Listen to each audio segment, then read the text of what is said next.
Bonsoir à toutes et à tous et bienvenue pour cette nouvelle émission dans laquelle on va débriefer la super victoire en terre auxerroise, mais la victoire contre le Stade Rennais. Très très belle victoire avec une prestation très aboutie, 4-0, un très beau score, doublé de Gaëtan Perrin, but de Sinayoko sur penalty, et puis le quatrième but d'Adonaiwu en toute fin de match. Installez-vous confortablement, que ce soit sur Twitch ou sur Twitter. Confirmez-moi les gars, est-ce que vous m'entendez correctement? Est-ce que vous n'avez pas d'écho ou quoi que ce soit? C'est C'est parfait parfait. de notre côté. C'est Nickel, bon. Ouais. super. Confirmez-moi dans le chat aussi, normalement ça devrait être bon. Donc cette super victoire, comme vous pouvez voir, l'asset de live va encore un petit peu changer. Vous pouvez voir le nom de chacun en dessous, le carré pour un petit peu plus d'interaction. Ça peut être aussi plus facile pour vous dans le chat. Installez-vous confortablement. Le programme du soir, vous l'avez en haut. Petite mise en contexte comme d'habitude, performance collective, individuelle, le top flop. Et puis le premier classement de l'instant prono, puisque la semaine dernière c'était la première. Là on aura le premier classement. Bon, vous vous doutez qu'il y a beaucoup de gens en tête, puisque personne n'a eu le résultat parfait. Je vous le leak dès le début de l'émission, mais en même temps, bon, 4-0, fallait quand même être ambitieux pour le prévoir. Donc il y a beaucoup de monde en tête. On y reviendra en toute fin d'émission. Installez-vous aussi sur Twitter en space, confirmez-moi qu'on m'entend correctement. Et puis on est parti, donc mise en contexte. Avant ça, je vous présente quand même les invités. Ce soir, un habitué à côté de moi, Sapiens. Comment ça va, Sapiens? Bah très bien, heureux, un homme heureux. Un homme Non, non, heureux, parfait. forcément, avec cette très belle victoire. C'est une première apparition pour Fabien. Comment ça va, Fabien? Merci à toi d'avoir répondu positivement à l'invitation. Merci à toi de m'avoir invité. Et puis, un deuxième homme heureux, du coup, dans cette émission. Très heureux de la victoire auxerroise et très heureux d'être avec vous pour débriefer de cette belle victoire. Et oui, on est trois heureux ce soir. Malheureusement, Mathis, je pense que je ne partage pas le même sentiment. Comment ça va, Mathis? Moi, je suis en train de déprimer après cette défaite et de manière générale le début de saison du Stade Rennais qui est catastrophique et ça on aura l'occasion d'en reparler. Mais en tout cas, merci pour l'invitation et hâte de parler du match où il y a beaucoup de choses à dire, aussi bien côté Auxerrois que côté Rennais. Et je vais essayer de vous apporter au maximum d'éléments sur l'adversaire qu'a affronté la JO Auxerre hier après-midi. Et ouais, bah on démarre tout de suite hein, avec l'adversaire, le Stade Rennais. J'en profite hein, pour souhaiter la bienvenue et bonsoir à tous dans le chat. La mise en contexte, est-ce que tu peux nous parler brièvement, parce que ça commence à s'éloigner un petit peu, on est déjà début novembre, mais du mercato, on en parlait un peu en avant-émission et notamment sur Twitter aussi, on en a pas mal discuté. Qu'est-ce que toi tu penses au 31 août du mercato rennais? En fait, c'est le flou, mais on en parlait ouais, juste avant l'émission et je vais le répéter. En fait, il y a beaucoup de comptes et même quelques supporters rennais qui se sont enflammés sur le mercato rennais, alors qu'en fait, on ne savait strictement rien de la valeur des joueurs qui ont été achetés. On a affaire à des joueurs qui sont venus de championnats norvégiens, de championnats de deuxième division anglaise, et j'en passe. Il y a plein d'exemples comme ça. Andrés Gomez qui vient de MLS. Donc, en fait, je pense que beaucoup de supporters et de comptes se sont fourvoyés sur le mercato rennais à l'instant en se basant sur le nombre d'arrivées. Tout le monde s'est dit, waouh, Rennes recrute à tour de bras, c'est un mercato de dingue. Alors, le mercato a été actif, ça oui, c'est incontestable. Il y a eu beaucoup de départs, beaucoup d'arrivées. Maintenant, sur la qualité, là, voilà, ça laisse à désirer avec Andrés Gomez que vous avez pu voir ailier droit, qui pour moi titulaire, c'est trop léger dans un club comme le Stade Rennais avec ses ambitions. Léo Stigard en défense centrale, c'est très compliqué. Glenn Camara au milieu de terrain, qui est associé avec Matuziwa, pareil, c'est très très décevant. Et puis on a des Albert Grandbeck qui était sur le banc, qui est rentré en fin de match, qui alterne de chaud et froid. Donc le mercato rennais, il est difficile à quantifier, enfin à qualifier, pardon, qualitativement. Julien Stéphan risque de partir, c'est quelque chose qui semble inéluctable après les prestations récentes et après cette débâcle, hein, il faut employer le terme de débâcle. J'aimerais voir cet effectif sous un ricaneau de coach, mais pour l'instant, oui, le mercato de Massara, parce que c'est principalement lui qui l'a fait, est décevant, on ne peut pas dire autre chose, quoi. Ouais, c'est vrai qu'il y a un mercato avec beaucoup de mouvements, on en a parlé avant, mais il y a des cadres qui bougent pour des montants, des sommes quand même très intéressantes qui permettent au club de travailler et de plutôt bien travailler sur le papier. Ça a du mal à se mettre en place. Pour le coach, effectivement, Stéphane devrait sûrement quitter le club. On parle de Rudy Garcia. Ouais. Qu'est-ce que t'en penses, toi? Alors, j'imagine que c'est quand même, ça reste au stade des rumeurs pour le moment, mais ça en parle quand même avec un petit peu d'insistance. On parle avec insistance parce que Massara a travaillé avec Rudy Garcia lors de son passage pardon, à l'AS Rome. Au Stade Rennais, il faut savoir que la famille Pinot est très regardante sur l'entraîneur et surtout exige que les entraîneurs parlent français. Donc Rudy Garcia étant français, forcément fait partie de candidats favoris. Il a eu l'expérience d'être entraîneur à Lille, à Marseille, à Lyon, à l'AS Rome, au Napoli. Donc c'est un entraîneur qui connaît très bien les clubs on va dire de haut de tableau, de première partie de tableau. Moi, ce que j'en pense, c'est que voilà, c'est un entraîneur qui, pour une mission court terme, pour sauver la saison, et quand je dis sauver la saison, ce sera d'accrocher la 7e, 6e place, qui sera un moindre mal. C'est un entraîneur que je qualifie d'idéal parce que c'est un pompier de service, c'est un entraîneur qui va vite, je pense, remettre au moins dans les têtes l'effectif dans le droit chemin. Maintenant, sur le long terme, j'ai beaucoup plus de réserves parce que c'est un coach qui se plaint très souvent en conférence de presse, c'est jamais de sa faute.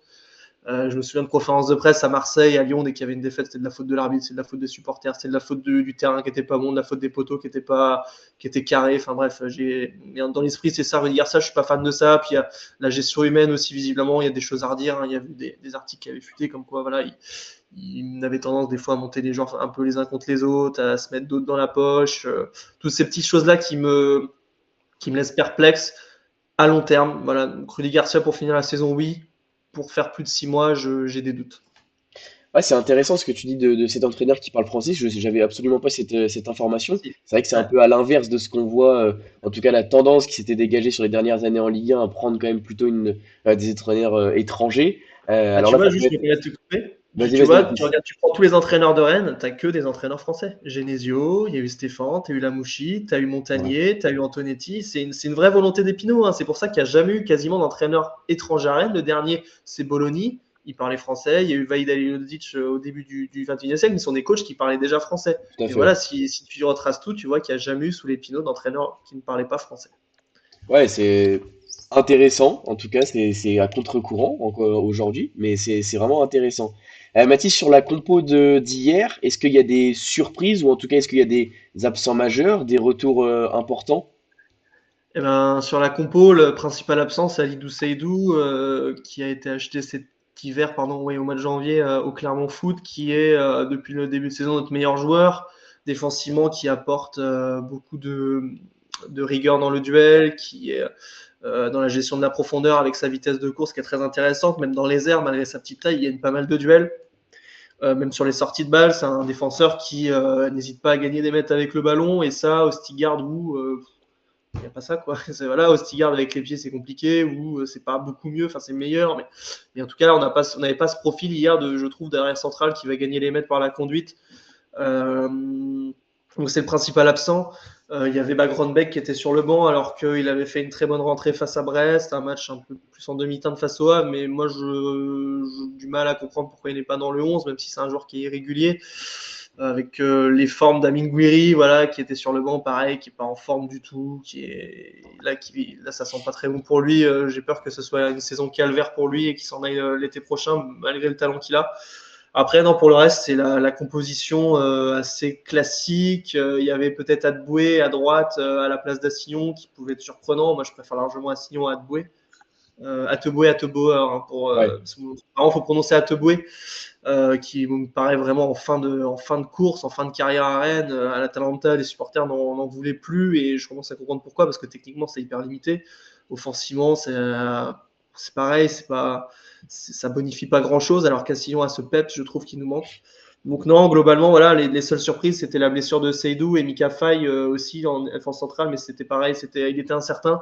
Donc on a démarré avec une charnière centrale qui avait pu jouer ensemble depuis 2-3 matchs. Ça a peut-être expliqué aussi certaines errances défensives, mais non, il n'y a pas tant de surprises que ça. Après, Jota, voilà, à gauche, qui commence à pouvoir enchaîner des matchs. On attend beaucoup de ce joueur-là, Jota. C'est un joueur qui avait été acheté au Celtic, qui est passé par le Celtic, pardon, et qui avait été acheté, qui est en prêt de 2 ans aux Émirats Arabes Unis, qui avait explosé en Écosse. Mais là, voilà, il vient d'un pays où les championnats ne se déroulent pas de la même façon. Il avait peu joué, donc voilà, je pense qu'il manque 2 minutes. Donc voilà, et puis Andrés Gomes à droite, qui pareil commence à gagner sa place, mais je trouve que c'est limité, quoi. Hein. Ça court, c'est sûr, ça prend la profondeur, mais avec le ballon, on voit que ça fait très peu de différence. Il a été mangé par Gideon Mensah. Hein. Alors, Gideon Mensah a fait un super match, il n'y a aucun problème. Ah oui. Et il a mis dans sa poche Carles Andrés Gomes, quoi. Donc voilà. Mais Voilà, j'ai pas Mensah, je de... pense que c'est son meilleur match, je Ouais. pense, de sa carrière. Je sais pas, on n'a jamais vu ça. sais pas, mais voilà, est-ce que c'est dû à la faiblesse de Gomez? J'en sais rien. Les autres matchs le diront. Pour Jadon Mensah qui là va avoir affaire à Greenwood, sûrement la semaine prochaine, ça va pas être la même musique. Donc là, on va voir s'il reste sur cette dynamique-là. Mais voilà, voilà un peu. C'est une équipe qui commence à se dessiner, mais elle offre pas de garantie, quoi, nulle part. Et on Ouais, l'a vu hier encore une fois, quoi. finalement, quand on t'écoute, on voit un effectif quand même bien fourni en termes de quantité, mais finalement, un 11 qui peine à se dégager, des joueurs qui peinent à être Ouais. performants, avec des Ah ouais? individualités qui sont pas, en tout cas, au niveau auquel on les attendait. Donc, Ah non? et finalement, ça se répercute sur le collectif. La Reine est tout en bas du classement. T'as pas un joueur qui arrive à faire la différence, t'as pas un joueur qui arrive même à s'imposer dans le 11. Peut-être Kalimundo, quand même, qui. Enfin, je vous dis, moi, le meilleur joueur à Rennes depuis le début de saison, c'est un défenseur, Salidou Seydou. Il n'était pas là hier. Ouais, Kalimundo a quelques matchs intéressants à son actif, mais c'est pareil, c'est un joueur qui a été acheté plus de 20 millions d'euros. On peut pas se satisfaire de ça, quoi. ouais, Enfin, vous voyez son match hier, c'est pénible à regarder et c'est pénible pour lui, je pense, parce qu'il n'a pas été servi correctement. Et puis les peu de ballons qu'il a eu, il les a peut-être pas, enfin, il les a pas bien exploités. Il n'a pas de réussite non plus parce que voilà, malheureusement, il peut marquer 2 buts. Il y a une ouais, main, les 2 buts sont légitimement refusés. Il n'y a pas de problème avec ça, mais voilà, il n'a pas de réussite parce que il est là sur la tête que Donovan Léon repousse. Il est là, il a un geste d'attaquant, il suit. Malheureusement, tout à ça fait. rebondit sur sa main. Et le deuxième but, c'est une belle frappe. Et malheureusement, il y a faute avant. Donc c'est aussi peut-être un peu le résumé de Kalimundo, ce goudinage fait, avec parfois un manque de réussite. Mais c'est décevant, voilà, c'est pareil, on parle encore d'un joueur qui a été acheté plus de 20 millions d'euros, qui avait fait un bon passage à Lens, mais qui n'arrive pas à confirmer au Stade Rennais, quoi, tout simplement. Ouais, ouais, tout à Comme fait. beaucoup de joueurs, actuellement, comme beaucoup de joueurs. J'en profite hein, pour souhaiter encore le bonsoir à tous ceux qui arrivent au compte-gouttes dans le chat. Passons un petit peu sur la GIA, la compo. Commençons avec Sapiens. Le gros changement, c'est au poste de numéro 9 finalement, avec Théo Bert qui prend la place de Florian Hayé. Tout à fait, ouais. Après, c'était pas trop étonnant vu que Hayé avait été bon, mais pas exceptionnel, quoi. Il avait fait du Hayé. Et bah, comme je vais enfin, aux entraînements à peu près une fois par semaine, on voit un petit peu ce qui se passe avec les attaquants. Et c'est vrai que Théo Bert, aux entraînements, il fait des bons entraînements aussi. Donc en général, ça suit, hein. Quand Pélissier voit que ça se passe bien, il a tendance à le choisir, enfin à choisir l'attaquant qui est le meilleur. Après, enfin à titre personnel, je préfère Baer que Hayé en termes de jeu aérien, de solidité. Il a pas eu d'occasion, hein, faut le dire, il a pas pu Ouais, faire grand-chose. Mais par contre, ben, en termes de physique, c'est vrai qu'on a l'impression que c'est un peu une enclume quand il se déplace, mais par contre, il est énorme, il est massif, et on sent que malgré tout, quand il peut toucher la balle, il peut faire la différence. Mais pour moi, la différence, c'est le jeu aérien. Euh, Vraiment, c'est le seul truc qui peut le démarquer d'Aïe. Enfin, en tout cas, ce qui peut se voir concrètement dans une partie, quoi. C'est ça qui va. Même si, du coup, c'est Aïe, je crois qu'il fait une déviation, il me semble, sur ouais. le dernier but, et il y a but. Donc voilà, mais sur l'ensemble du match, moi, j'ai plutôt envie de revoir Baer titulaire que Aïe. Enfin, sur le prochain match, en tout cas. Ouais, surtout face à cette défense-là, où au Ouais. Stuttgart, les deux font quasiment ou plus d'un mètre 90. Mathis, je crois que Christopher Wu fait 1,91 ou 92. Ouais, les deux sont relativement grands, sont plutôt bons dans les airs, surtout Ostigard, c'est son Ouais, point fort. Enfin, c'est censé être son point fort, mais on l'a vu en difficulté pas mal de fois, en effet, dans ce match, dans ce Et, domaine. et l'avantage, c'est que de par son gabarit, souvent, quand il va toucher, mais à peine toucher le défenseur, il le fait tomber et il se prend des fautes, ou parfois, pour moi, il n'y a pas faute. Parce qu'il suffit qu'il mette à peine l'épaule et il expulse le joueur. Parce que, enfin, franchement, tu le vois aux entraînements, c'est vraiment, enfin, des fois je dis que c'est un combattant de MMA, mais le gars, il est énorme, quoi. Tu le vois à côté de toi, ça fait peur. ouais, Mais, ouais. mais du coup, sur les défenseurs, c'est vrai que si tu as un gabarit un peu plus petit, s'il arrive plein pot, il suffit qu'il pousse un peu et il y a faute quasiment tout le temps. Donc là, d'avoir des défenseurs qui avaient des gros gabarits aussi, ça lui permettait de s'appuyer plus. D'ailleurs, ils ont fait un entraînement spécifique avec Djibril Cissé où justement le but c'était de s'appuyer sur le défenseur et de frapper juste après. Donc, enfin voilà, c'est ce qui est intéressant aussi aux entraînements de voir que tu vois un petit peu ce qu'ils révisent avant les matchs. Et puis l'incertitude qu'on avait aussi, c'était de voir si Ocho Ouais. allait être en défense centrale ou Akpa. Et finalement, ça a été Akpa, mais sinon la compo, c'était la compo type, hein. Ouais, ouais, Fabien, brièvement sur la compo d'hier, c'était à peu près ce qu'on attendait avec juste ce petit choix au niveau du numéro 9. Ouais, Père aussi, mais je trouve aussi qu'il y a un gros changement depuis quelques matchs maintenant. C'est surtout Danois qui s'impose Ah bah vraiment oui. sur le terrain. Il y avait surtout Raveloson et Ouzou qui tenaient un peu en 6 tous les deux. Et je trouve qu'en fait, c'est le match de la confirmation pour Danois qui a fait presque 90 minutes. Si je me trompe pas, il sort Ouais, à la fin. là, il a joué même Pratiquement, tout en le fait. match parce qu'il passe Ouais. piston droit à la fin, à la place de C'est Hoover. ça. Voilà, exactement. Et du coup, bah voilà, et c'est un match plein aussi pour lui. J'ai aimé aussi Clément Akpa, comme tu dis, Sapiens. On pourrait au show, peut-être Pelnard, au show peut-être un peu trop court. Mais aussi à savoir que pour le match contre l'OM, on en parlera plus tard, il y a Jouba et Diomandé qui sont pas là, Ouais. suspendus, à cause d'un nombre de trop nombre de cartons jaunes. Donc si on garde ce système-là, c'est-à-dire que Pelnard et Ocho rentrent dans la rotation avec Akpa. Et c'est pas forcément sur lui qu'on aurait misé au début de saison avec Akpa. En tout cas, c'est bien pour lui qu'il ait pris ce match, même si on a vu qu'il avait fait une petite erreur au tout départ. Si vous vous souvenez un peu, il met une passe un petit peu mal appuyée à Léon, mais heureusement qu'il se dégage vite, Akpa. Mais sinon, c'est bien rattrapé. Je trouve qu'il a été sérieux défensivement. Bon, encore une fois, Ahmed Junior Traoré a marché sur l'eau comme d'habitude. On est tellement heureux de l'avoir avec nous. Qu'offensivement, c'est bien déroulé. Baird a eu un rôle un petit peu ingrat au début de match parce qu'on défendait beaucoup, très bas. Donc, étant numéro 9, c'était les ballons à aller chercher au duel aérien. Il fallait essayer de les garder, mais les copains n'étaient pas là parce que un peu trop derrière. Je trouve on était assez réaliste sur la composition. Et puis, ça commence à rentrer, même si on est un peu des fois friand. Je pense Sapiens me rejoindra là-dessus. Des fois, on est un peu friand quand on voit qu'il y a 5 défenseurs. On se dit peut-être qu'on joue un peu trop avec la peur au ventre. Mais finalement, ça donne raison à Pélissier parce qu'il y a 4-0 avec cette belle composition. Et pour l'instant, Pélissier ramène des points à la GS. C'est tout ce qu'on a envie d'avoir. Ouais, la satisfaction sur la compo d'hier, c'est surtout qu'on commence La à avoir confirmation que ça fonctionne. que ça fonctionne et surtout un 11 qui commence à se dégager. On voit de la stabilité, à part effectivement sur ce poste de 9 où on a du mal à trouver quelqu'un qui s'impose. En tout cas, on trouve un petit peu de stabilité. Collectivement, passons excusez-moi, aux performances collectives. Commençons par Rennes et Matisse. Forcément, un petit peu compliqué cette performance collectivement. Qu'est-ce que tu as quand même retenu de ton équipe de Rennes? Bah, j'ai retenu qu'elle est toujours aussi friable à l'extérieur, hein. Enfin, forcément, il y a rien à retenir. Il n'y a rien à retenir du match de Rennes positivement. Enfin, on se faisait la réflexion hier, on a débriefé avec Radio Roazhon en Space Twitter, et en fait, on s'est dit, mais qu'est-ce que tu veux débriefer du match de Rennes? Il n'y a rien à débriefer.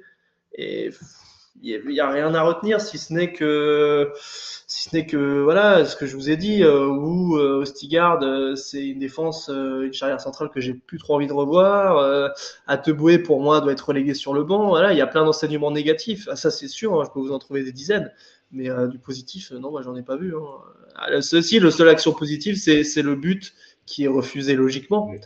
Mais l'action est belle, voilà, c'est le seul truc à retenir, c'est cette magnifique transition rapide là, avec Jota qui fait un très bon boulot, qui décale Kalimundo, belle frappe petit filet.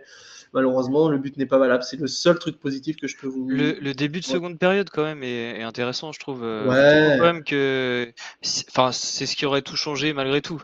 Si ce but du 2-1 arrive, là, on pourrait dire qu'il pourrait y avoir un réveil. S'il n'y a pas ça, Ouais. Je trouve qu'avant Oui. avant le fait de jeu, entre donc le début de la seconde mi-temps et avant ce fait de jeu, justement, le 2-1 tout 3-0, je trouve que vous êtes quand même plutôt en position de force. Après, c'est normal, hein. Heureusement, on perd 2-0, on fait une première C'est mi-temps vrai, catastrophique. J'ai envie de oui, vous dire, oui, heureusement qu'on réagit. c'est vrai. oui, Il y a une ou deux, ouais, il y a un centre poitrine de Guiri repoussé par Léon, mais enfin, je crois que c'est la seule occasion, quoi, à part le but. Logiquement, voilà, on est dans vos 40 mètres. Et voilà, quand je vous dis encore heureux, parce que là, si c'était pas ça, c'est que l'équipe avait complètement démissionné. Et là, ça aurait été très inquiétant. Mais voilà, non, offensivement, on va bien, hein. Il n'y avait pas de danger. Puis sincèrement, après, moi, je le dis en tant que supporter rennais, mais à 2-0, je savais que le match était fini. Enfin, je le savais. J'ai Rennes, voilà, depuis quelques années, c'est pas du tout dans. Autant il y a des clubs comme Marseille, comme je sais pas, comme Lyon, sous ça, voilà, où même à 2-0, même quand tu mènes 2-0 contre ces équipes-là, t'es jamais serein parce que tu sais que même à 2-1, mais franchement, même à 2-1, je suis persuadé qu'on aurait perdu. J'en reste intimement convaincu. Cette équipe n'a pas de caractère, n'a pas de leader. Et pour moi, à 2-0, le match était plié. Et Était déjà mort. justement, tu parles de pas de leader. C'est qui votre capitaine hier, Mathis? C'est Mandanda. Mandanda. Steve Mandanda, Mandanda. ouais, ok. Alors déjà, moi, je suis contre un capitaine dans les buts parce que déjà, il faut traverser tout le terrain pour aller voir l'arbitre. Bon, déjà, le choix, déjà, il y aurait à redire. Non, bah, de toute façon, qui sait que, enfin, il n'y a pas de leader. Oui, On c'est sait ça, que, il y a pas. Finalement, si tu retires le brassard à Mandanda au début du match, c'est compliqué de le donner à qui que ce soit d'autre. bah non, ouais, je sais pas à qui je le donnerais. Franchement, je sais pas à qui je le donnerais. Ouais, ouais. Ludovic Après, Blas, peut-être, mais Peut-être Ludovic Blas qui a aussi essayé, mais je pense que Ludovic Blas, il s'est trompé pas de combat, mais je sais pas si tu es d'accord, Mathis, mais sur le terrain, on voyait que Ludovic Blas essayait, il prenait des coups et la frustration, il a passé sur les adversaires. Plusieurs fois, il a demandé des comptes à Diomandé. Souvenez-vous quand il vient taper tête contre tête, alors que Diomandé est aussi poussé par un Auxerrois. Mais enfin, à chaque fois, il était énervé. Et je trouve que Blas, il est en grande souffrance dans cette équipe, tant sur son niveau technique qui n'est pas celui-là, parce qu'on le connaît, on sait que c'est un très bon joueur de Ligue 1. Et je trouve en fait qu'il tombe avec tout le monde. Donc je me dis, qu'est-ce que tu penses de ça, toi? Est-ce que tu penses qu'il est vraiment dans le mal-être ou il y a quelque chose d'autre? Bah pourtant, ça va mieux pour Ludovic Blas. Sa saison dernière est vraiment catastrophique. Enfin, catastrophique, elle est très mauvaise en tout cas.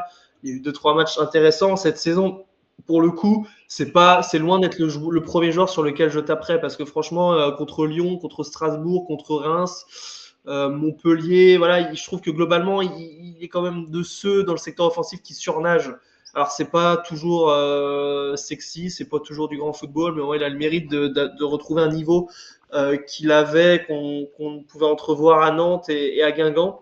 Maintenant, sur l'autre aspect, l'aspect mental, ouais, je pense qu'après, c'est un joueur qui est fragile et qui est frustré aussi, qui est frustré sûrement, bah, évidemment, de ne pas réussir, parce qu'il y avait des attentes sur lui. Et puis frustré, voilà, de la période du Stade Rennais, de la défaite qui se profilait, du début de saison. Je pense que c'est un tout. Donc voilà, mais pour le coup, Blas, ouais, non, c'est pas du tout le premier joueur sur lequel je taperais. Je pense même qu'offensivement, sur le secteur offensif, c'est notre meilleur joueur en fait depuis le début de saison. Il est devant un Kalimundo, il est devant un Guiri, il est devant un Grönbeck. Pourtant, j'ai beaucoup d'affection pour ce joueur parce que je pense que c'est un joueur qui à terme va devenir un très bon joueur de Ligue 1. Mais en l'état, c'est Blas notre meilleur joueur offensivement, faut le dire.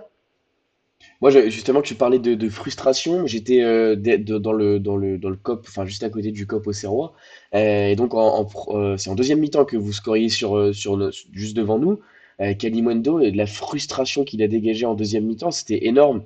Mais même, pas de la méchanceté, mais presque sur chaque contrôle raté, sur chaque passe ratée, il y avait une réaction quasiment, je dirais, excessive, quoi, où finalement il sautait, enfin, il arrivait vraiment pas à contenir cette frustration-là, et je pense que la période du Stade Rennais est très très compliquée à supporter pour ces joueurs-là enfin, finalement, c'est des joueurs qui ont la gagne, je Il veux ne dire. pensait pas être là.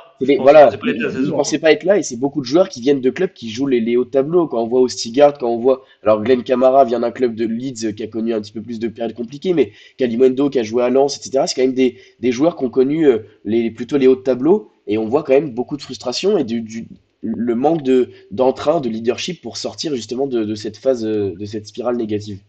C'est ça, c'est ça. Puis Kalimundo, bah, il faut savoir que je pense qu'il se voyait cet été partir du Stade Rennais, hein. Il y avait une déclaration un peu où, enfin, entre les lignes, il fallait lire, ouais, ils vont très bien se relever. C'était après la défaite après le nul contre Lens à l'avant-dernière journée qui condamne toutes nos chances d'être en Coupe d'Europe et qui dit en gros, oui, mais je suis convaincu que l'année prochaine, l'équipe saura se relever, nanana, et voilà, il se voyait partir et je pense que rester à Rennes, c'était pas dans son projet. Et alors, d'autant plus rester à Rennes, la déception de ne pas partir et de rester dans une équipe qui n'est pas compétitive à l'heure actuelle, c'est voilà. Et le fait qu'il ne marque pas, qu'il soit insuffisant dans le jeu, je pense que c'est un trop-plein qui fait que là, la frustration, elle a rejailli hier, mais je pense que c'est une frustration qui était latente depuis plusieurs semaines et depuis plusieurs mois, malheureusement pour lui. Mais maintenant, voilà, il faut aussi qu'il se remette en question. Il se voyait partir. Francfort était très intéressé pour le faire venir. Maintenant, Kalimundo, quand on voit ses matchs, je ne sais pas s'il mérite d'aller plus haut plus haut que le Stade Rennais à l'heure actuelle. Voilà, donc il y a aussi ça qu'il doit prendre en compte et se remettre en question. J'espère qu'il le fait parce que ses prestations, elles sont pas à la hauteur globalement. Ouais, et c'est comme toute l'équipe. J'espère quand même qu'il y a une très bonne remise en question encore sur les jours à venir, parce que là, ce match-là, je pense que ça peut aussi être potentiellement un déclic, hein, l'avenir nous le dira, mais je pense quand même qu'il y a une grosse remise en question. N'hésitez pas, hein, à participer dans le chat. On parle du Stade Rennais, mais on va enchaîner sur la GIA parce que la performance collective de la GIA, elle est très réussie, très aboutie. Il y a quand même beaucoup de choses positives à en dire. Sapiens, si tu veux commencer, et on continuera après Ouais, c'est vrai. avec Alors Fabien. juste, comme la question quand même sur le Stade Rennais, c'est la performance collective. Je trouve que pour le coup, la performance collective, elle est ratée. Il y en a Oui, pas. Parce que justement, quand on regarde les individualités, on parlait du mercato au début, mais la première chose que je fais avant qu'on ait un match face à un adversaire, évidemment, je vais faire un petit tour sur Transfer Market, puis je regarde la valeur de l'effectif. Donc ça veut pas dire grand-chose, mais c'est vrai que quand on voit la valeur des joueurs du Stade Rennais et la valeur des joueurs de la JOCR. Alors c'est vrai que quand tu nous dis que le mercato il est pas foufou, nous c'est un mercato qui pourrait nous faire rêver si tu veux à notre niveau. Et la différence justement, je pense que c'est que même si les joueurs ont une valeur moindre à Auxerre, et ben hier la différence a été aussi le collectif et des joueurs qui se sont sublimés aussi. Donc il y en a quelques-uns qu'on mettra en avant, mais ce qui a fait la différence, effectivement, c'est le collectif. Et là, on voit, c'est pour ça qu'on dit que c'est la composition de la confirmation, c'est que c'était assez incroyable et fluide de voir de la solidité défensive et une facilité pour se projeter aussi. Enfin là, pour nous, c'était la consécration.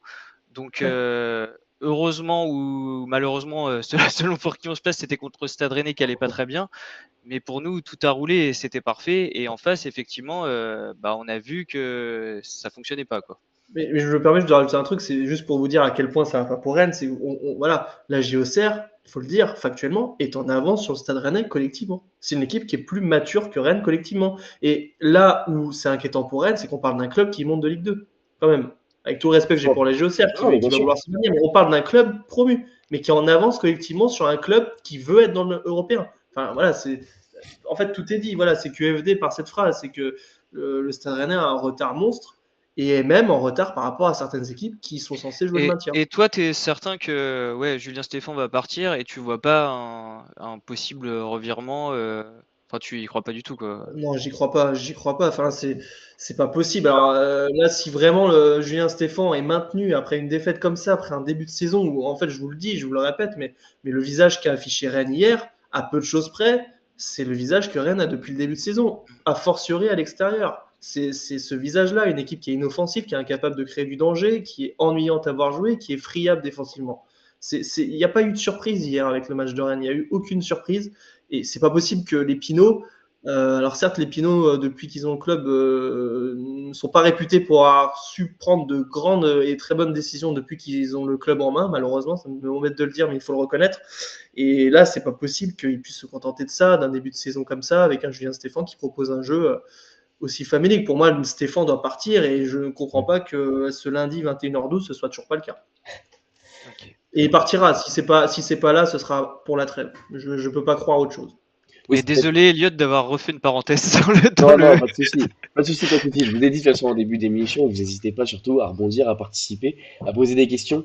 Oui, c'est vrai que peut-être que le club attend d'avoir une solution sûre et viable avant de prendre la décision et acter le départ de Julien Stéphan. On suivra ça dans les prochains jours en tout cas, mais c'est vrai que ça devrait arriver assez vite. Peut-être qu'ils veulent pas faire ça dans une période entre deux matchs, etc. Ils veulent attendre une trêve pour que l'entraîneur ait 15 jours pour travailler.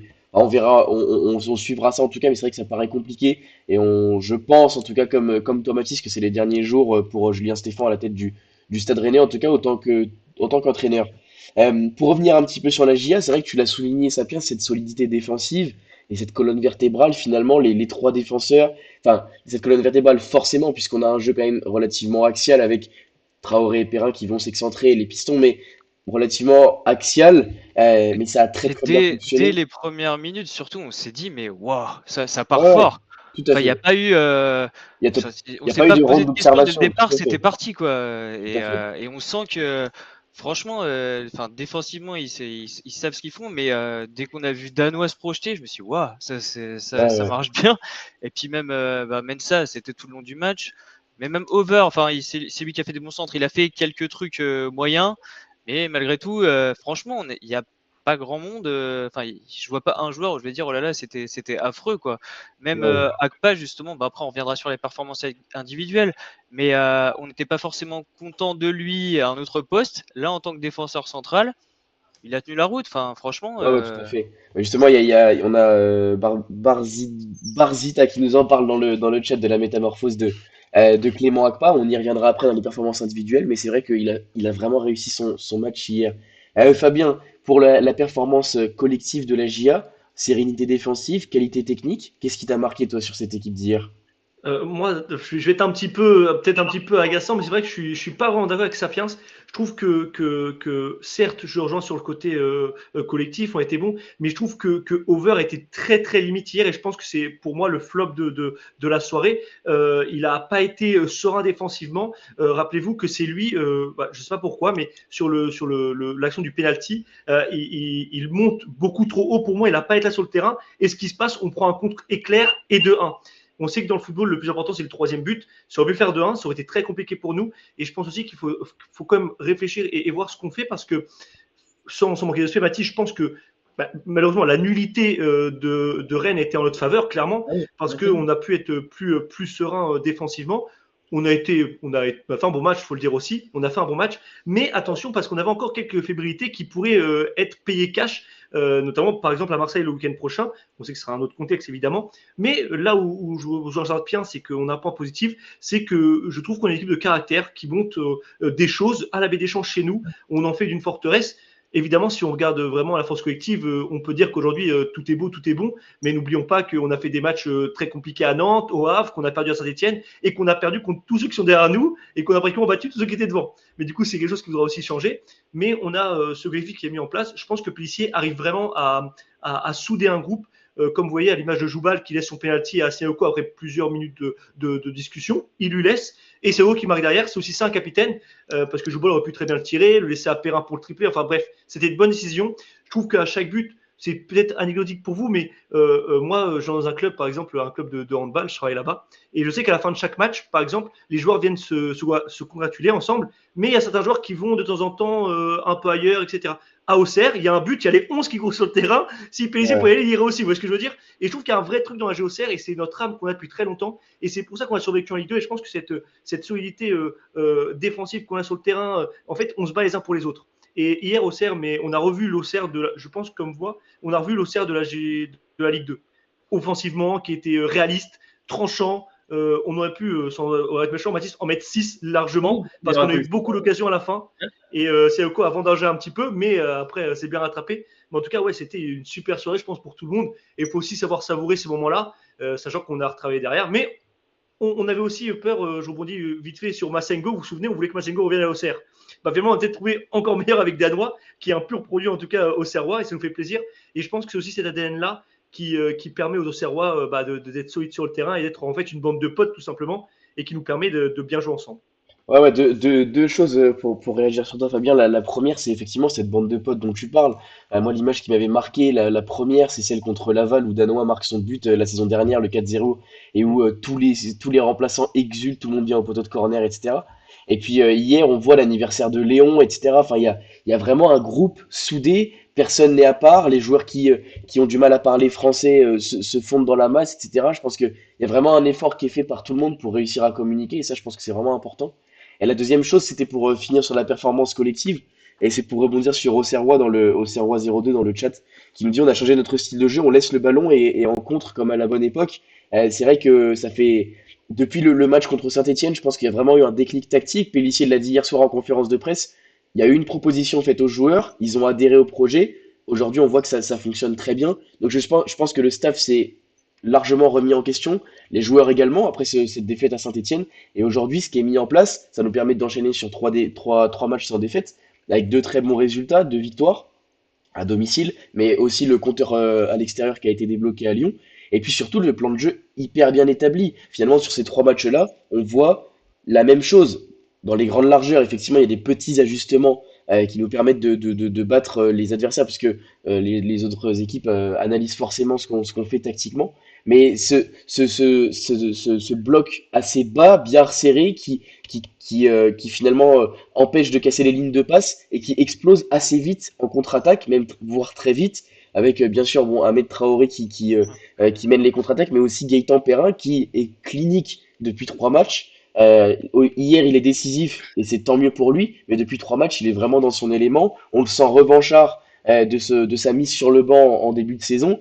Et vraiment, voilà, c'est un joueur de caractère, mais c'est aussi un joueur talentueux. Il nous le montre hier avec son doublé. Et puis sa prestation est énorme pour partir en contre, justement, pour garder le ballon. Et puis de maturité aussi. C'est vrai qu'on a quand même cette image, enfin moi en tout cas, j'ai cette image de Perrin un peu foufou, un peu parfois qui peut avoir des réactions excessives.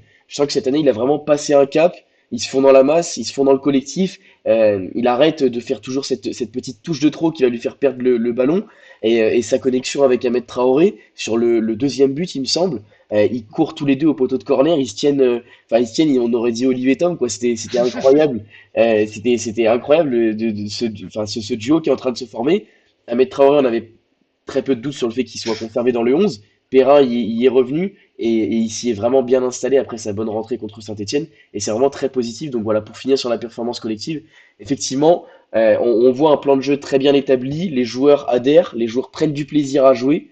Parce qu'on voit quand même beaucoup de sourires sur le terrain, des joueurs qui loupent une frappe, qui la mettent au-dessus et qui ont la banane, avec toujours un mec qui vient leur faire une petite tape sur l'épaule pour les motiver, pour les encourager, toujours quelqu'un, un Owusu ou même des mecs comme Théobert ou comme Ahmed Traoré qui viennent encourager les coéquipiers. On a vu Danois quand même prendre des responsabilités hier pour frapper, c'est au moins 3 ou 4 frappes hors de la surface. Franchement, c'est très positif cette dynamique. Après, on en reparlera à la fin de l'émission, mais forcément, ce match contre Marseille s'annonce très compliqué. Enchaînons sur les performances individuelles. C'est pareil, côté René Mathis, j'imagine que c'est quand même compliqué. J'ai quand même noté, je me suis noté quand même pour me noter un nom, on va dire, mais quand même, j'ai bien aimé son action sur le but refusé. Et puis même sa qualité technique, je pense qu'il y a quand même quelque chose à faire avec ce joueur quand il aura repris de la forme. Je parle de Jota. Je pense que tu es d'accord avec moi. Alors, je regarde pas tous les matchs de Rennes, mais quand même, on sent un joueur au-dessus du lot techniquement et qui peut faire la différence en Ligue 1 et s'imposer comme un très bon ailier de Ligue 1. Tout à fait, oui, je suis complètement d'accord avec ça. Sur la qualité intrinsèque du joueur, je pense qu'il est amené à être notre leader offensif sur la saison à venir, enfin sur les matchs qui restent. Maintenant, c'est pas encore du très grand Jota, hein. Alors, on l'a vu. Alors, en effet, l'action qui mène au but, elle est excellente, hein. Son déboulé, il a la lucidité de trouver l'intérieur Kalimundo. Ça, c'est une très bonne action, mais c'est peut-être la seule action vraiment digne de ce nom qu'a réalisé Jota sur ce match. Je l'ai trouvé encore un peu emprunté. C'est un peu la même chose que face au Havre. Il avait marqué face à Brest au terme d'une entrée encore moyenne, mais il avait le mérite d'être très bien placé. Voilà, faut lui laisser du temps. On a su être patient avec Kalimundo, avec Gouiri et avec bon nombre de joueurs, donc on va absolument pas enterrer Jota et manquer d'impatience avec lui. Mais je te rejoins, en effet, il est amené à être notre leader offensif. Voilà, après, ouais, les tops, moi, j'ai pas de top, c'est impossible, hein. Un top, c'est un joueur à qui on mettrait, allez, 6 sur 10 pour être gentil, et encore 6 sur 10, c'est un match satisfaisant. J'en ai pas. Je pense qu'il n'y a pas un joueur qui dépasse 4 sur 10 sur ce match. Par contre, je peux vous parler longuement des flops, il n'y a pas de souci. Je sais pas comment Tu pourras te faire plaisir dans la thématique top flop. J'imagine que là, tu vas pouvoir nous en donner Voilà. une pelletée de Non, flop René. après, je sais pas de quoi tu veux que je parle individuellement, ou si toi tu voulais que je parle que de Jota, ou comment Non, tu. pas si bah, s'il y a des joueurs à Rennes dont la performance individuelle t'a plu, tu peux nous en parler. Après, tu peux nous parler un petit peu de forcément des performances négatives, mais si on se doute que ils sont plus nombreux en tout cas. Ouais, j'en ai pas. Eh ben, si tu veux que j'embraye sur le négatif maintenant, bah ouais, Stigard, c'est Sapiens qui avait parlé d'un entraînement, d'une séance d'entraînement où l'attaquant se dos et dos est collé à l'attaquant et tente de se retourner.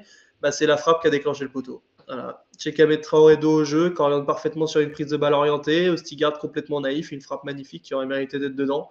Bah voilà, l'entraînement paye, hein, en football. Alors, du coup, on a envie de se dire des fois ce que font les Rennais à l'entraînement. Chacun, évidemment, qui s'entraîne, évidemment qu'il y a des choses qui sont mises en place, mais force est de constater qu'elles ne marchent pas ou ne sont pas appliquées. Donc, Ostigard, pour en revenir, très compliqué. Un match à calvaire, mais le calvaire a été valable pour Camara, qui, au milieu de terrain, n'a pas gagné de mètre, a très peu fait progresser son équipe, qui est à l'origine. Enfin, il n'est pas aidé par la passe d'Andrés Gomes, mais sur le premier but, c'est lui qui perd le ballon, même si, voilà, comme je dis, Andrés Gomes le met dans la panade sur la passe. Et puis voilà, Christopher Wu, c'est pareil, c'est pas mieux, c'est en difficulté. Et puis voilà, après, ouais. Puis les entrants n'ont pas forcément non plus. Gouiri qui a essayé, mais pareil, on attend toujours plus de joueurs là. Donc, et alors après, c'est pareil, il faut aussi ouvrir le dossier. Alors sur les 4 buts, franchement, il peut rien faire sur aucun d'eux, mais Mandanda, ça fait quand même plusieurs matchs qu'il est plus décisif, quoi. Il est plus décisif. Alors sur le but de Perrin, la frappe est magnifique, Mais peut-être qu'il y a un très grand Mandanda avec plus d'explosivité, plus de détente. Peut-être qu'il peut la toucher du bout des doigts et la sortir du cadre. Voilà, ces petits détails sur sa sortie. Est-ce qu'il peut peut-être pas faire un peu plus l'écran sur le deuxième but? Ces petits détails-là, mais qui sont à l'image de ce que fait Mandanda depuis le début de saison, c'est-à-dire un gardien qui est plus décisif et voilà, qui a 39 ou 40 ans. Il les a peut-être pas encore, ces 40 ans, mais voilà, et on le ressent. On le ressent, donc il fait partie des joueurs aussi en difficulté et pour qui c'est compliqué, quoi. Et évidemment, il a pris 4 buts, donc sa note, elle dépasse pas les 1, quoi. Oui, bien sûr, ouais, c'est vrai que 4 buts, c'est une prestation catastrophique, même si tu l'as dit, hein, effectivement, sur le premier, peut-être qu'il peut aller la chercher, mais elle est quand même très Elle est bien pas facile, placée. hein, elle est bien placée. Il prend un péno sur le dernier, bon, c'est pareil, il peut pas faire grand-chose. Effectivement, on le sent un petit peu, c'est pareil, dépassé par les événements, à voir comment prend la tournure, enfin, quelle tournure prend cette saison, mais peut-être qu'une retraite, je sais pas, est-ce qu'il est en fin de contrat à la fin de saison, il a encore un an? C'est une très bonne question. Je pense qu'il doit être en fin de Moi, contrat, j'espère là. pas, hein, Ouais. pour toi. Hein. Non, je pense qu'il est en fin de J'espère. contrat. Il faut J'espère savoir pour que, toi, en tout cas. Hein. ouais, mais en numéro 2, on a Gauthier Gallon, hein, qui a montré que c'était un bon gardien de Ligue 1. Il l'avait montré avec 3. Je pense c'est pas impossible qu'il ait sa chance d'ici la fin de saison, ouais. Ouais. Ok. Côté Auxerrois, commençons avec Fabien. J'imagine que, bon, on en a déjà parlé pas mal quand même, mais il y a quand même des noms à donner sur des prestations très très solides. Je pense qu'il y a plusieurs joueurs hier qui font leur meilleur match de la saison sans contestation. Bah ouais, déjà, il y a Gideon Metsa qui a très bien réagi. Hein. On savait que contre Lyon, malgré ce bon point du match nul, il avait été fautif. Hein. On se rappelle sur le penalty offert à Lyon. Il a bien réagi. Il a été très bon défensivement, très bon offensivement aussi. C'est un joueur qui était libéré. Il réussit tout ce qu'il faisait. Et tu vois, moi, je pensais que ça allait être l'un des élus le joueur du match. Ça a été Perrin finalement. Bon, on peut mettre les deux au même niveau, parce que Perrin a mis aussi son doublé, a libéré la GOCR. Mais on peut ressortir deux, trois performances. On peut ressortir celle de Danois, qui est pas non plus flamboyante. Hein. C'est pas un attaquant, donc on le voit pas plus que les autres. Mais au milieu de terrain, il a fait le travail avec Owuzu, Diomandé, qu'on n'a pas vu beaucoup, mais qui est très serein défensivement. Généralement, des fois, les joueurs défensifs, quand on les a pas beaucoup, quand ils se mettent pas en valeur et qu'on prend pas de but, bah, on a l'impression de se dire, bon, bah, ils ont pas servi à grand chose. Alors que non, pas du tout. C'est qu'ils font très bien leur travail et qu'ils laissent pas l'attaque rennaise placer des bons ballons. On a subi quelques centres. Attention, on est très en danger sur ce genre sur ce genre de ballon. Je trouve que niveau aérien, du aérien, on est encore pas super. Attention à régler la mire. Mais sinon, ouais, je retiendrai Perrin, moi personnellement, même si Mensa a fait un gros match. Mais Perrin a encore de l'empreinte ce match contre Rennes. Et je pense qu'il est aussi peut-être libéré. Je sais pas comment tu pourrais dire ça, Sapiens, mais Gauthier est parti. On savait que c'était un peu son lieutenant. J'avais dit que ça allait être peut-être un peu le lieutenant de Ahmed Traoré, mais j'ai l'impression que c'est plutôt un duo et que les deux sont un peu les chefs de file et que Traoré et Perrin sont les leaders en tout cas de cette équipe auxerroise. Oui, je suis d'accord avec toi. Et effectivement, bah, ils étaient super potes. On les appelait les GG Flingueurs hein, quand il y avait Gauthier Haine et Perrin ensemble. Mais c'est vrai que là, je trouve que c'est le premier match où on sent vraiment une connexion entre les deux. Et le symbole, c'est le deuxième but, quoi. Quand on voit la qualité de la passe et puis après la frappe qui est parfaite. Enfin, d'ailleurs, ce qui est magnifique, c'est sur ce deuxième but, c'est Mensah, Traoré et Perrin. Donc en fait, Ça, c'est ça, ouais. c'est un peu bon, même si Agba était très bon, Dano était très bon, mais ces trois joueurs-là, c'est quand même magnifique, quoi. Ensemble, là, et même ça, enfin, je vais revenir dessus, mais c'était incroyable, quoi. Le gars, il faisait des petits ponts au double contact, il défendait. Je me disais, mais waouh, qu'est-ce qui se passe?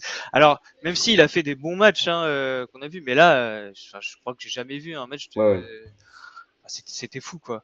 Mais on en veut encore. Du coup, on sait qu'il est capable de faire ça, donc on a envie de le revoir faire ça. Donc, j'espère que ça sera aussi bien contre Marseille, effectivement. Mais enfin, en tout cas, si je devais, enfin, les joueurs que tu as cités, je citerai à peu près les mêmes. Hein. Traoré, on va dire que c'était son standard habituel parce que maintenant on commençait à être habitué. Perrin, depuis son entrée à Saint-Etienne, qui a un peu sonné la révolte en disant eh oh, je suis là et regardez, je suis vraiment là, je peux faire quelque chose. Après, bah justement, Pellissier avait analysé un peu le truc en disant vous voyez, contre Saint-Etienne, on a couru 6 km de moins que l'autre équipe. Bon, bah, les gars, va falloir courir. Et justement, quand ils interviewent Traoré, il dit ouais, bah, on sait, on dépense beaucoup d'énergie, c'est pas évident. Mais par contre, derrière, on voit que ça paye parce qu'on fait des résultats, quoi. On doit courir plus. parce qu'on doit venir défendre pour pouvoir bien attaquer. Comme il a dit, si on défend bien, bah, on arrive à attaquer plus facilement. Et effectivement, bah, on voit que quand ils défendent bien, bah, après, ils ont des transitions, ils ont des espaces. Et le deuxième but, c'est ce qui révèle ce qui peut se passer le plus positivement possible. Ouais, Mais oui, franchement, il y a que des individualités qui ont été bonnes, à part ouais. bon, Over moyen. Je te rejoins, c'était moyen. Et même si Léon ne prend pas de but, la sortie aussi où le but est annulé sur la main, elle n'était pas extraordinaire non plus. Je pense que vous me rejoindrez sur la sortie qui n'était pas folle, ou miraculeusement c'est une main, parce que je pense que ça touchait une autre surface du corps, il y avait but, hein. Ouais, tout à fait. Tout à fait. C'est vrai que tu parles de de justement ce match à Saint-Étienne où on court moins que l'adversaire. Là, quand tu vois les efforts défensifs que fait notamment Traoré et même Perrin hein, sur les phases où on lâche le ballon, justement, où la ligne de quatre défenseurs rennais est au-delà de la ligne médiane et les 11 Auxerrois sont dans le camp Auxerrois. Alors, effectivement, hein, on pourrait dire que c'est enfin, mettre le bus ou en tout cas jouer derrière, mais finalement, pas du tout. Enfin, la semaine dernière, avec le supporter lyonnais, on a un petit peu parlé, il a un petit peu parlé de ça, notamment Sirius Charlie sur Twitter, qui a dit les équipes qui jouent défensif, etc. Bon, c'était juste après le match d'Auxerre, donc il y avait quand même un petit peu cette relation. Mais là, en tout cas, enfin, je pense que je suis pas le seul à le penser. C'est pas du tout le ressenti qu'on a en sortant du match de Auxerre à poser Mais, le bus et à exploiter les transitions mais offensives, quoi. d'ailleurs, si tu te rappelles, Même à c'était un Lyon en peu plus. notre crainte quand il y a eu le changement de système. Enfin, en tout cas, ça faisait partie de mes Ouais, ouais, craintes que ça se ressemble à l'équipe qui jouait en Ligue 1, mais enfin, il y a 2 ans, quoi, ouais. où là, pour le coup, pour moi, on mettait le bus. Parce qu'on n'avait pas la possibilité de se projeter comme on le fait là. Là, on a un système un peu identique, mais c'est pas du tout la même façon de jouer en fait. Et là, pour moi, enfin, je prends du plaisir quand même. Ma crainte, c'était qu'on gagne tous les matchs 1-0 limite, les matchs qu'on arrive à gagner, ou qu'on faisait des matchs nuls 1-1 ou 0-0. Et c'est pas le cas. Là, ok, hein, je veux bien jouer à 5 derrière en prenant mon pied comme ça, y a pas de problème. Ouais, tout à Surtout fait. que enfin, j'ai vu Lyon-Auxerre a pas mis de bus à Lyon, quoi. Bah Enfin, écoute, il y a eu. évidemment que Auxerre a joué bloc bas à Lyon, mais c'est tout à fait normal. Enfin, Ouais, ouais. la JA à Lyon, tu vas pas t'attendre à ce que la JA joue bloc haut, tu joues bloc bas, mais c'est parce que tu joues bloc bas que tu mets le bus. Ça n'a rien à voir. Et en plus, Ouais, ouais, tout à fait. Auxerre a su se montrer dangereux à plusieurs reprises à Lyon. Et Auxerre, et j'ai pas trouvé, en deuxième mi-temps, Auxerre a été bloc bas, mais en première mi-temps, hier, j'ai pas trouvé que c'était un Auxerre qui était bloc bas, hein. C'était un bloc médian qui n'hésitait pas à aller nous chercher une fois qu'on sortait le ballon 15-20 mètres au-delà de la surface. Enfin, c'était pas un bloc bas, quoi, hier, hein. Non, Ouais, non, ouais. ça c'est une idée reçue, je trouve, de la JOCR et je suis pas du tout d'accord avec l'intervenant lyonnais hier, parce que j'ai eu la chance de voir le match Lyon-Auxerre parce que je fais des émissions d'avant-match aussi, donc il fallait que je vois Auxerre jouer un petit peu pour me faire un avis. Et Auxerre avait pas du tout mis de bus, enfin c'était pas du tout le bus à Lyon, quoi. Je suis pas d'accord. Ouais, C'est surtout, pas, non. surtout en première mi-temps, hein, tu l'as dit. C'est vrai qu'on lâche la possession, on laisse le ballon à l'adversaire, mais ça n'a aucun rapport avec poser le bus ou Ouais. c'est effectivement un bloc médian qui peut se transformer quand même qui a tendance quand même à passer assez rapidement en bloc bas, mais il y a quand même une ultra utilisation des espaces et des longs ballons et des transitions offensives. Je veux dire, c'est pas, on s'en remet pas à un exploit individuel d'un joueur qui passe trois quatre joueurs par le dribble et qui finit par frapper, on sait comment. C'est quand Je même suis des tout à attaques. fait d'accord. Et d'ailleurs, Pellissier le dit hier en conférence de presse, on est efficace sur transition offensive et on arrive de plus en plus à être efficace sur attaque placée. Donc c'est pas non plus pour rien que le staff le dit. Pour finir sur les performances individuelles, si je pouvais donner juste deux, trois noms, effectivement, hein, je vous rejoins Fabien, Sapiens, même Mathis en a parlé pendant l'émission, Mensa, effectivement, je pense que c'est son meilleur match sous le maillot de la GIA. C'est d'ailleurs dommage qu'il soit si irrégulier, même a tendance Et quand même qu'il y ait des blessures. à se blesser, effectivement, sujet quand même aux blessures et un petit peu d'irrégularité, mais quand il est dans des jours comme ça, où il prend confiance au fil du match, et quand tu vois ce qu'il tente à la relance, où il est entouré de trois joueurs, et qu'il lâche pas sa balle, alors que t'as Akpa qui est tout seul le long de la ligne, et qu'il décide de se retourner une fois, deux fois, trois fois, et de finir par un petit pont, c'est vrai qu'à la relance, il est quand même ultra intéressant quand il arrive à réussir ce genre de geste. Et en plus de ça, bon, Danois, effectivement, qui s'impose au milieu de terrain. Ça parlait pas mal d'Owusu dans le chat. Il fait un bon match, encore une fois, il est très régulier, Owusu, il fait une très bonne saison. Mais c'est vrai que Danois, à côté de lui, est impressionnant de maturité, de maîtrise technique, de projection. Ses frappes hier étaient intéressantes, même à l'échauffement, on le voyait frapper, c'est peut-être celui qui a marqué le plus de buts à l'échauffement. Il a décidé de passer avec les attaquants à l'échauffement pour frapper au but. Il a tenté ces frappes-là en match et enfin, c'était des frappes quand même plutôt intéressantes. Je crois qu'il en a cadré qu'une sur trois ou quatre, mais c'était à chaque fois des frappes intéressantes, bien tendues, bien placées. Donc effectivement, c'est une très très belle révélation. On avait peur d'être un peu limité en termes de quantité. On l'est toujours, hein, parce que pour moi, 4 joueurs pour deux postes, c'est un petit peu limité, surtout quand on connaît les deux joueurs derrière. Raveloson, Jussé, c'est forcément un petit peu limité cette fois-ci en termes qualitatifs pour la Ligue 1. Mais en tout cas, c'est vrai que hier, toute l'équipe a réussi à se mettre au niveau, à se mettre au diapason.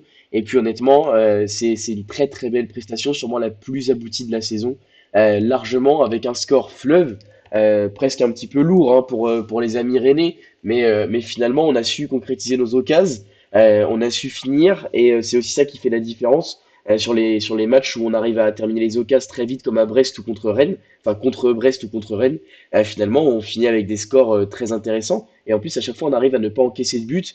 Effectivement, hier, il faut aussi souligner la solidité de la ligne défensive. Akpa qui prend beaucoup de confiance avant son match au Vélodrome. Et puis, il y a justement William qui demande dans le chat qui sera suspendu. Ce sera Djoubal et Diomandé qui sont suspendus au prochain match. Donc, Pellissier va devoir faire des choix derrière, à voir si Ravelosen intègre la défense centrale, si c'est Pelnar. On verra les choix que fera Pellissier, mais en tout cas, ce sera un très très gros match. On y reviendra dans quelques minutes dans l'instant prono. Et avant ça, le top flop. Messieurs, je ne sais pas lequel de vous veut commencer. Mathis, tu nous as un petit peu dévoilé ton flop. Je ne sais pas lequel de vous veut commencer pour son top flop du match. Juste brièvement, ça peut être tout et n'importe quoi, un joueur, mais également un fait de jeu, un fait autour du match, un contexte, un parquage ou quoi que ce soit. Faites-vous plaisir, messieurs. Je ne sais pas lequel de vous veut démarrer. Bah, allez, vas-y, je commence. Allez, ça Je, place. je vais pas faire les joueurs parce qu'on les a déjà cités. Je vais plutôt faire un top staff et entraîneur. Parce que franchement, enfin, j'ai douté, notamment à Saint-Étienne. Je me suis dit, ouais, qu'est-ce qu'on va faire? Est-ce que vraiment ce système fonctionne? Est-ce qu'on va pas repasser à 4 derrière? Est-ce que vraiment ça va fonctionner?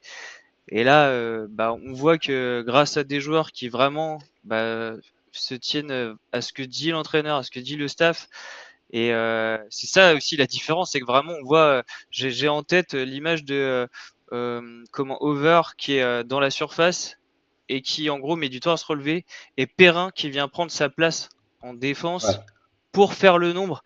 Et là tu fais waouh, ah ouais, et c'était en deuxième période et genre je sais plus, c'était au-delà de la 70e, hein. Donc c'était déjà, enfin ils en avaient plein les pattes, mais il y allait quoi. Et en fait cette rigueur et le fait de se tenir au staff, enfin, c'est ça mon top, c'est le fait d'avoir un staff qui est écouté et qui, enfin, c'est du bonheur. On a envie de garder, on a un effectif très bien, mais on avait surtout envie de garder ce staff qui est ouais. incroyable, quoi. Ouais, ouais, tout à fait. Je te rejoins vraiment là-dessus. Et quand tu vois le discours de Pélissier, conférence de presse après conférence de presse, franchement, ça donne trop, trop envie de continuer avec ce staff-là. Tu vois que les mecs ont envie de se battre pour le club malgré les moyens limités. C'est vrai que je pense qu'ils auraient aimé hein, avoir une recrue ou deux de plus au mercato, mais ils ont rien lâché. Malgré ça, t'as Lasso Koulibaly qui se blesse après le pré-match de la saison C'est clair. et ça lâche rien et ça essaie de trouver des solutions ça change de système. Et Pélissier, il l'a dit en conférence de presse hier, le schéma tactique proposé aux joueurs après la défaite à Saint-Etienne.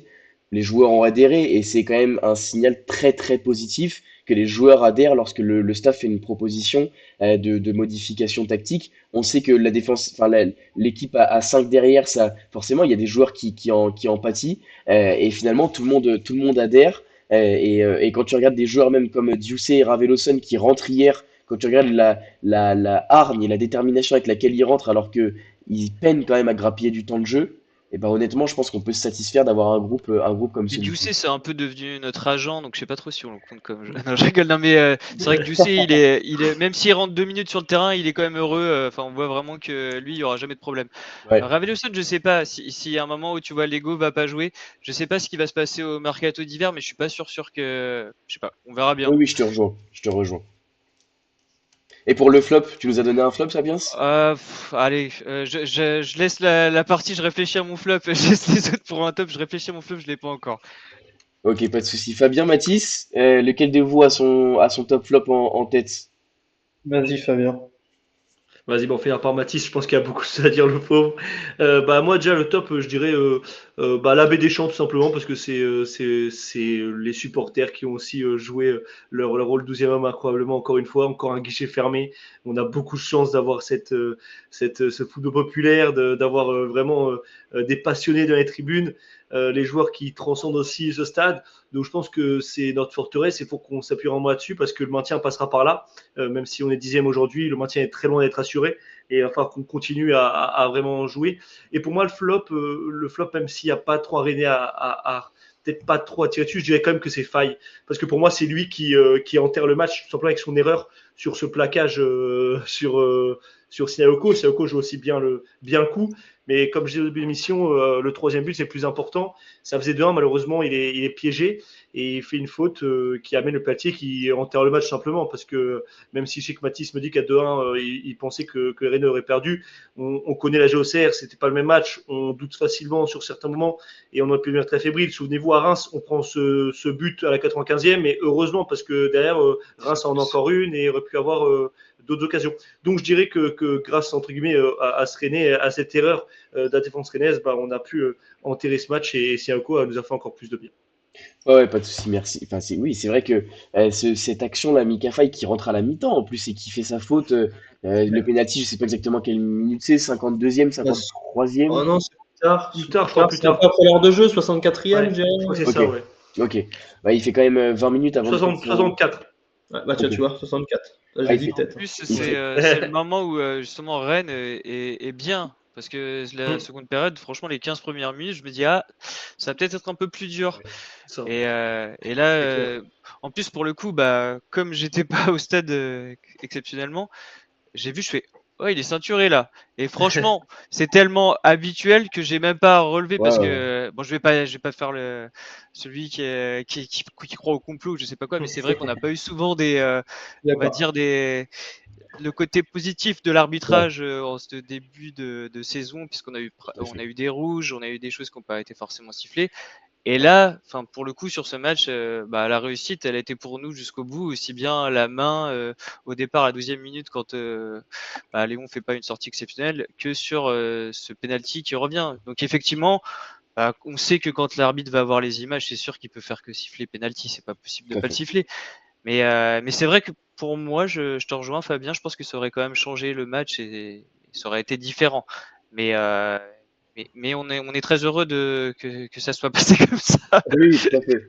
Mais c'est vrai que la clim, quand même, enfin, le revirement de situation pour les supporters rennais, le 2-1 tout 3-0, ça fait quand même, ça doit quand même être bluffant à voir devant sa télé, honnêtement. Et au stade, d'ailleurs, enfin, moi, en tout cas, j'ai pas trop compris. Et autour de moi, Il y a ça a des gens qui pas. m'envoyaient des messages justement. Ouais, Ils disaient mais il se passe quoi? Il se passe quoi? ouais, enfin, en plus, ça a parlé d'une main, enfin, c'était situation de centre dans la surface. Et finalement, on n'a pas tellement compris. Sapien, est-ce que tu nous as trouvé ton flop de la soirée? Faut que je mette un flop. Bon, c'est vrai que Bah, c'était pas c'est mal pas. la faille de faille, mais, si- mais sinon, non, franchement, pour une fois, non, j'ai même pas envie de mettre de flop. Parce que j'ai rien à reprocher, même aussi bien sur l'arbitrage. C'est-à-dire, on peut Non. pas se plaindre de l'arbitrage. Ouais. Des fois, on est souvent attiré sur les arbitres. Là, j'ai rien à dire à l'arbitre. L'arbitrage était bon. Rennes en face, peut-être que Blas, ouais, était pas top, on va dire individuellement, mais c'était pas un flop. Enfin, quand il a été interviewé, quoi. Mais sinon, non, j'ai pas de vrai flop, hein. C'était un super match, donc non, Tout à j'en fait. mettrai pas, exceptionnellement, Je suis parce que d'accord. Mais c'était trop beau. je te l'accorde, c'était trop beau. Pour finir, Mathis, ton top flop de la soirée d'hier? Bah ouais, le top, j'en ai deux. Bah, c'est le collectif de la JOCR, forcément, qui monte en puissance depuis 3 matchs. Alors, je me fie au résultat de Reims, pour le dire. J'ai pas vu le match. Je me fie davantage au match de Lyon, où j'avais trouvé que ce qu'avait fait Auxerre est cohérent. Ce que fait Auxerre hier est évidemment très cohérent. Donc, c'est ce collectif qui est en train de naître. Et je pense que s'il demeure huilé jusqu'à la fin de saison, le maintien ne sera pas loin pour vous. Et l'autre top, bah, c'est le VAR. Pourquoi? Parce que sans lui, Rennes aurait marqué 2 buts injustes. Il faut le dire. Il faut le dire, même si c'est pas un jeu pas en notre faveur. On est beaucoup attiré sur le VAR, mais je trouve que là, hier, il a montré pourquoi il existait. parce que le but de Kalimundo, la main, voilà, on aurait tous crié au scandale, enfin les Auxerrois auraient tous crié au scandale si le but avait été validé parce que la main est flagrante, mais l'arbitre avait accordé le but. C'est vrai. Et heureusement, il a été appelé par le VAR. La réduction de l'écart, l'arbitre aurait validé le but parce qu'il avait jugé, je pense qu'il l'a vu en direct la faute, mais à vitesse réelle, il se dit bon allez, c'est un ceinturage, il y en a partout dans la surface, je le siffle pas, sauf qu'à la vidéo, voilà, il se rend compte que c'est beaucoup plus qu'un ceinturage, enfin, il y a une vraie faute. Même si je suis d'accord avec Sapiens, ce qui peut être agaçant, c'est que ces ceinturages ne sont pas toujours sifflés, mais je suis pour qu'ils soient sifflés, donc c'est très bien qu'il ait été sifflé. Donc le VAR a fait son boulot, voilà, donc c'est une très bonne chose. Et puis en top, les 11 joueurs rennais, Julien Stéphan, En top, le stade rennais en En général, flop, quoi. En flop, pardon, oui, en flop, Julien Stéphan, c'est même pas un lapsus révélateur parce que non, ça me traverse même pas l'esprit de penser que c'est un flop. Non, mais voilà, le flop, c'est le stade rennais en général. Voilà, sur le match d'hier, il y a tout. Hein. Quand je dis stade rennais en général, c'est le coach, c'est les joueurs et j'englobe tout le club sauf les supporters. Il y avait 500 rennais hier. Bien du courage d'avoir fait le déplacement pour voir un tel spectacle. Il y en a quelques-uns quand même qui sont allés, comme on est quand même des supporters gentils, qui sont allés faire des tours au bar et tout vers Ouais, chez j'ai nous. vu ça sur Twitter. C'est pas. Mais si j'avais pas bossé, d'ailleurs, mon travail m'a épargné le déplacement parce que j'y serais allé sinon à Auxerre. Donc je suis d'un côté content d'avoir bossé ce week-end et de m'être épargné ça. effectivement, ça n'a pas dû être un déplacement facile pour les Rennais, avec un beau craquage à un moment de fumigène, etc. Et puis, ouais, quand même, beau parquage, ça a chanté, ça a bien chanté. Donc, honnêtement, c'était un beau déplacement des Rennais. Avant que je donne mon top flop, n'hésitez pas à donner votre prono dans le chat, avant que mes trois intervenants du soir donnent le leur pour le prochain match. Donnez votre prono dans le chat, et puis je vous révélerai juste après le premier classement de l'instant prono. La première avec beaucoup de monde en tête forcément, puisque personne n'a trouvé le score exact. Donnez votre prono pour le prochain match dans le chat, pour le déplacement à Marseille, déplacement compliqué. J'attends vos pronos. Pour mon top flop, moi le top ce serait, j'en ai deux comme toi Mathis, ce serait déjà forcément l'équipe auxerroise, match le plus abouti de la saison. Je vais pas répéter tout ce que j'ai dit, mais honnêtement c'était une prestation ultra aboutie. Je pense que si on joue comme ça, effectivement tous les matchs qui viennent cette saison, le maintien sera tranquille. Le deuxième top c'est le tifo que j'ai vraiment bien aimé, je l'ai trouvé vraiment sympa ce tifo, assez simple mais très joli. Encore une belle tribune des ultras. Ça chantait plutôt pas mal, avec une belle communion à la fin du match, avec les joueurs et l'anniversaire de Léon. Donc voilà mes deux tops. Pour le flop, je dirais peut-être cette équipe auxerroise. Cette équipe auxerroise. Là, c'est un lapsus qui est révélateur ou pas? Cette équipe rennaise, je m'attendais quand même à mieux. Rennes, c'est quand même un club. Voilà, j'ai rien contre eux, presque même une petite affection pour ce club de Rennes qui, à la fin des années 2010, nous a quand même fait vibrer en Coupe d'Europe. Donc honnêtement, voilà, je m'attendais à mieux. Euh, J'espère aussi que le club va se sauver. J'ai peu de doutes, mais va remonter la pente en tout cas, et pourquoi pas accrocher une place européenne. Après, si on peut se battre pour la sixième place, on la prend. J'espère qu'on la prendra. Hein. Non, je vais pas On va pas commencer. s'enflammer. Non, non, non, non, non, Ouais, non. Je quand même, rigole. mais C'est pas ma nature de m'enflammer comme ça. Non, non, le maintien, ce sera déjà une très très belle opération. C'est exactement nos objectifs. Donc voilà. Dans le chat, n'hésitez pas à donner vos pronostics. Pour finir cette émission, je vous révèle le classement quand même de l'instant prono. Voilà, vous pouvez le voir en haut à gauche. Qu'est-ce qu'on retrouve en première place, Guillaume et Monsieur Sapiens qui doit être pas loin derrière.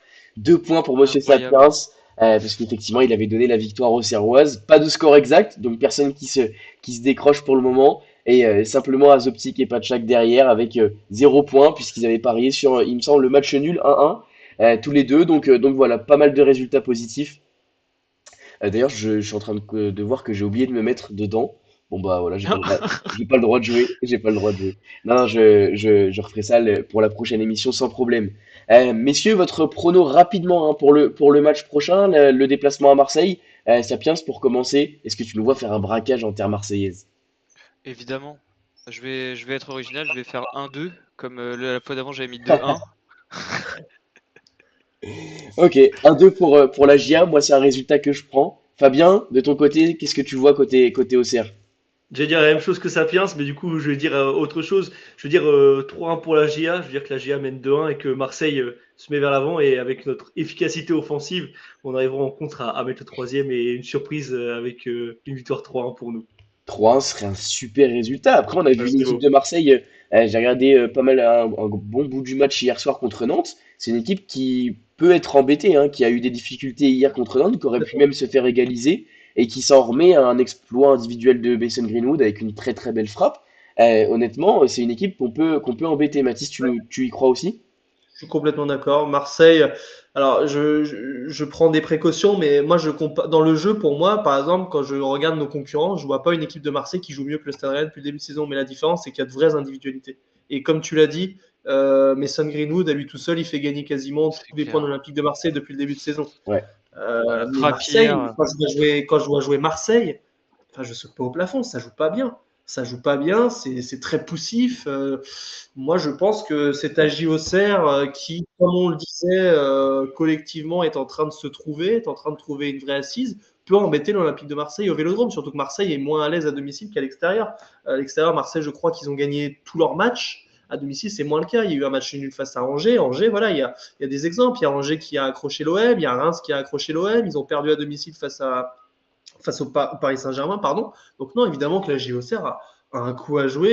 Et comme je le dis, si Auxerre met les ingrédients qu'ils mettent depuis 3 matchs, un match nul, et soyons fous, une victoire pour la JA, c'est pas quelque chose d'irrationnel, quoi. Évidemment qu'ils Ouais. partiront pas favoris, mais moi je pense que Auxerre doit jouer crânement sa chance au Vélodrome dimanche soir. Le match est dimanche soir, peut-être, non? C'est quand Vendredi samedi? soir.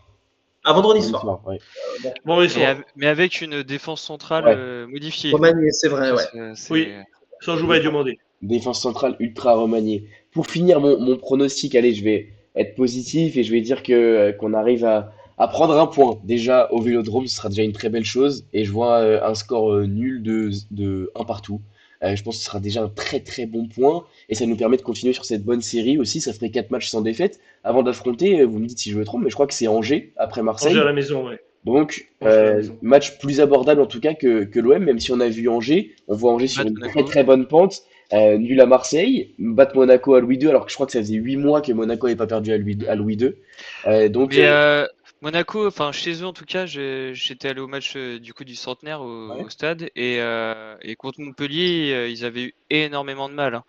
C'était d'accord. miraculeux si ils marquaient le but, c'était à la 98e. Ouais, c'est Enfin, ça. donc Ils font un match. c'est un peu étrange. T'as l'impression que c'est le jour et la nuit, quoi. D'un Et coup, ils font parce une que, performance exceptionnelle et parce qu'à Auxerre, ils avaient été ah bah là. extraordinaires. Ah mais moi je m'étais dit c'est la meilleure équipe Ouais, et ouais, c'est sûr que c'est enfin le PSG un concurrent quoi. ouais, Enfin ouais, c'était ça et c'est aussi pour ça d'ailleurs que j'avais envie d'aller les voir.